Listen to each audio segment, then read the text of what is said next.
నారాయణపేట జిల్లా మక్తల్లో BJP bike rally. Congress ప్రభుత్వం 6 గ్యారెంటీలు అమలు చేయాలని డిమాండ్.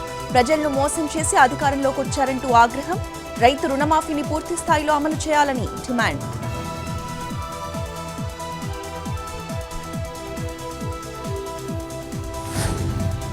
పెద్దపల్లి జిల్లాలో సీఎం యువ వికాస్ సభ. ధర్మారం మండల కేంద్రం నుంచి బయలుదేరిన కార్యకర్తలు ఆనందంతో వాహనాల ముందు డాన్స్ చేసిన పార్టీ శ్రేణులు.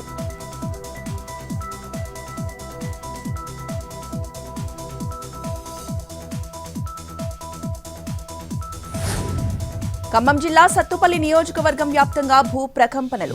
10 సెకన్ల పాటు కంపించిన భూమి, బీటలు వారిన భవనాలు. భయంతో ఇళ్లలో నుంచి పరుగులు తీసిన జనం.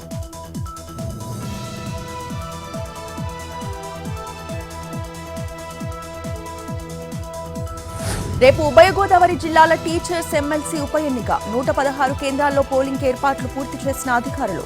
గెలిచిన వాళ్లకి 2 ఏళ్ల 2 నెలల పాటు పదవి. ఎమ్మెల్సీ షేక్ సాబ్జీ మరణంతో అనివార్యమైన బైపోల్.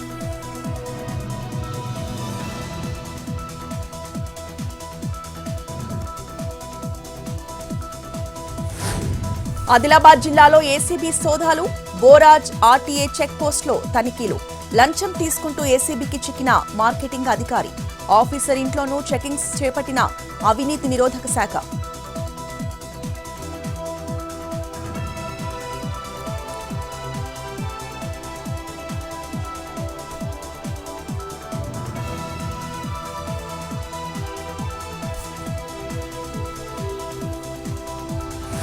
సూర్యాపేట జిల్లాలో కేంద్ర బృందం పర్యటన. సెప్టెంబర్లో వచ్చిన వరదలకి కోదాడలో భారీ నష్టం.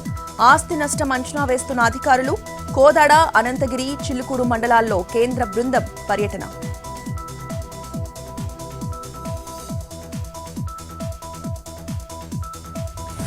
నంద్యాల జిల్లా బనగానపల్లిలో విద్యుత్ స్మార్ట్ మీటర్లు. రాష్ట్ర వ్యాప్తంగా ఏర్పాటు చేస్తున్న అదానీ గ్రూప్ ప్రత్యేక యాప్ ద్వారా మొబైళ్లకి అనుసంధానం. యాప్ నుంచే కరెంటు బిల్లులు చెల్లింపులు.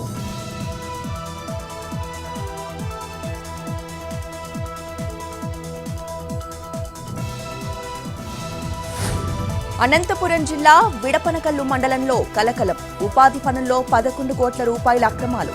17 గ్రామ పంచాయతీల్లో జరిగినట్లు అధికారుల నిర్ధారణ. సామాజిక తనిఖీల్లో బయటపడిన బాగోతం.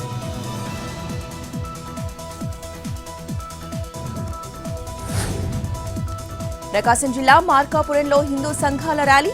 హిందూ ఐక్యవేదిక ఆధ్వర్యంలో సబ్ కలెక్టర్ కార్యాలయం వరకు ప్రదర్శన. బంగ్లాదేశ్లో హిందువులపై జరుగుతున్న దాడులకు వ్యతిరేకంగా ఆందోళనలు. సబ్ కలెక్టర్కు వినతి పత్రం అందించిన హిందూ సంఘాలు.